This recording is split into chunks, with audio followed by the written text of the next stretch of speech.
a preguntar los detalles a Florencia Salvarezza, que es especialista en educación. Así conocemos su mirada sobre estas pruebas a aprender que no se van a hacer. ¿Cómo está, Florencia? Hola, ¿cómo te va? Buenas noches a todos. Buenas noches. Bueno, primero danos un pantallazo de lo que es este aprender, así todos conocemos en detalle esta foto o estas pruebas que no se van a hacer. Las pruebas a aprender son las pruebas que se hacen en la Argentina ya hace varios años, que son pruebas que se hacen censales, quiere decir que se testea a todos los niños del país, no son pruebas que se hacen una muestra, como son por ejemplo las PISA, que son pruebas internacionales. Las pruebas a aprender son pruebas argentinas que se toman sobre todo, se mide a todos los niños tercero, sexto grado, y lo que se mide es lengua, matemáticas, sobre todo, y ciencias. Pero perdón, te hago este foto de cómo está el país. Porque las pruebas PISA, estas internacionales, ya no participamos más desde hace un tiempo. Prueba PISA hemos participado muchas veces. Hubo problemas en la última prueba PISA por cómo se habían seleccionado las escuelas. Pero Argentina tiene pruebas PISA durante muchos años y no nos ha ido bien. Históricamente hemos ido bajando en pruebas PISA. Pruebas PISA es a los 15 años en secundaria. Las pruebas a aprender son pruebas que se hacen en Argentina, son pruebas argentinas que se tomaron durante los últimos años y que lo que muestran es en 4 niveles cómo está la población escolar en lengua, matemática y naturales. Pero básicamente nos da un gráfico perfecto de cómo están los niños en los aprendizajes de lengua y matemática, que son las habilidades básicas. Claro, pero Sin eso no podemos hacer nada. Nos comparamos con nosotros mismos, digamos, cómo estamos nosotros comparado con el año anterior, pero no nos comparamos con otros países. Digo, nos perdemos esa oportunidad también, ¿no?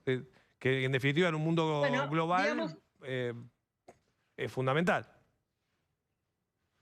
Sí, pero son 2 niveles distintos de pruebas. Tenemos por un lado las internacionales y por otro lado las regionales. CERCE, TERCE, son pruebas regionales. Está PISA, que es internacional.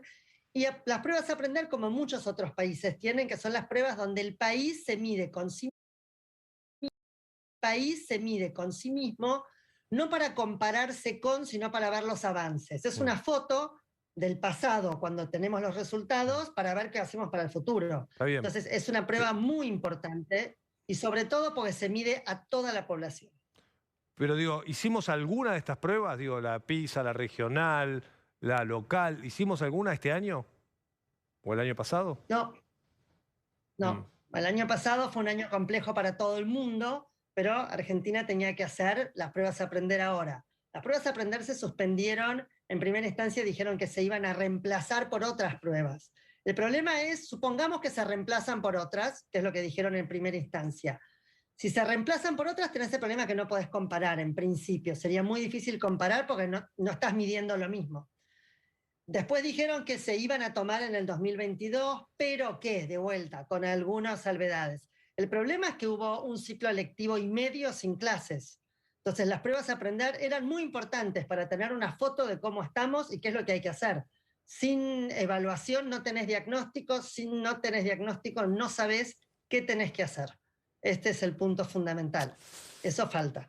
Ahora, con este año y medio que tuvimos de educación, ¿no? En general, en todo el país, ¿cuál podría ser el resultado, ¿no? Si todos vimos lo que pasó. O sea, todos estamos viendo lo que pasa en casa con nuestros hijos, con lo que pasa con los sectores más vulnerables, con, no sé, el 1,5 millones de chicos que se desconectó completamente de la escuela, con 7 de cada 10 chicos del conurbano que son pobres y que obviamente no tienen acceso a internet ni a una computadora, digamos.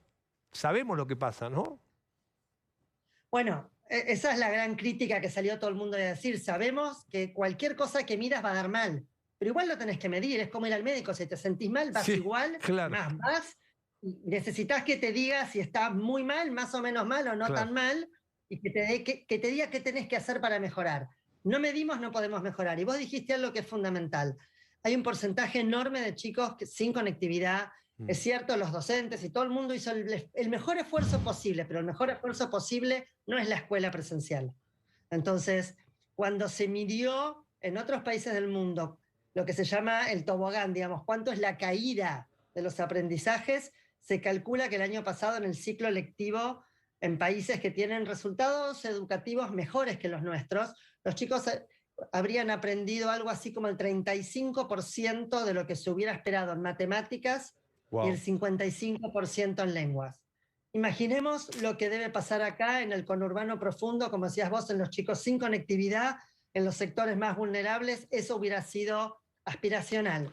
O sea, vos dijiste Tenemos recién que medir que para entonces saber. en países donde no perdieron un año y medio, así todo con clases virtuales, presenciales y demás, perdieron la mitad de la educación en matemática, dijiste. En matemáticas, más de la mitad se Más de la mitad. calcula. Sobre todo para los sectores medios para abajo. Hay sectores, digamos, la punta de arriba de la pirámide probablemente perdió el 10%, tal vez un poco más, un poco menos, pero no tanto. Los niños que tienen conectividad en la casa, pero sobre todo, que tienen algún adulto disponible, es decir, alguien que no está trabajando, que no está conectado haciendo, que pueda trabajar con ellos el trabajo escolar sostenido, pudieron llevar mejor su escolaridad. Los demás niños no. Nosotros tenemos muchísimos niños que trabajaron, si es que tuvieron alguna conectividad, por WhatsApp. Ahí no hay ningún docente que pueda revisar la tarea, que pueda corregir, que pueda acompañar, que pueda entender qué es lo que puede hacer ese chico y qué es lo que no entendió. Entonces, los resultados iban a ser catastróficos, van a ser catastróficos igual el año que viene. Claro, No sí, vamos a mejorar de acá claro. al 2022, Sí, porque sí, un año y medio de pérdida de aprendizaje es muchísimo tiempo. sí. Pero hay gente que cree que si no medís, no va a pasar, ¿no? Si no Bueno, tomás es el... lo que Claro, hoy decíamos, es el país avestruz, pero el avestruz está toda ahí afuera, se ve. se ve, claro, El, el desastre educativo no es nuevo, esto lo único que hizo fue empeorarlo. La situación educativa era muy mala antes de la pandemia, claro. todos discutíamos que era mala y que qué íbamos a hacer, y la verdad que hubo pocos cambios. La pandemia lo único que hizo fue acelerar la visión social de la pandemia. El movimiento, por ejemplo, de padres organizados para que los chicos vuelvan a la escolaridad es fundamental y esperamos que se continúe después para pedir que además, una vez que vuelvan, sea mejor que lo que había antes. Claro, Porque claro. lo que van a tener los chicos cuando vuelvan es muy pobre en Qué relación a bueno lo lo que que tuvieron. dijiste, Florencia. Qué bueno lo que dijiste. O sea que hay que charlarlo esto con los padres organizados, ¿no? Porque ya que se organizaron para algo tan trágico como es que los chicos no vayan al colegio, si se mantienen, ¿no? Se mantienen unidos, por ahí puede aparecer algo más fuerte y evitar ¿no? que se siga deteriorando la educación, ¿no? Por más que vuelva a ser presencial. Está muy bien. Seguro, es fundamental el movimiento social, el movimiento ciudadano y sobre todo el movimiento de los padres y el reclamo de los padres para que la educación sea mejor, digamos. No puede volver a ver, lo más probable es que vuelva a ser como era antes y eso ya sería muchísimo, falta mucho para eso.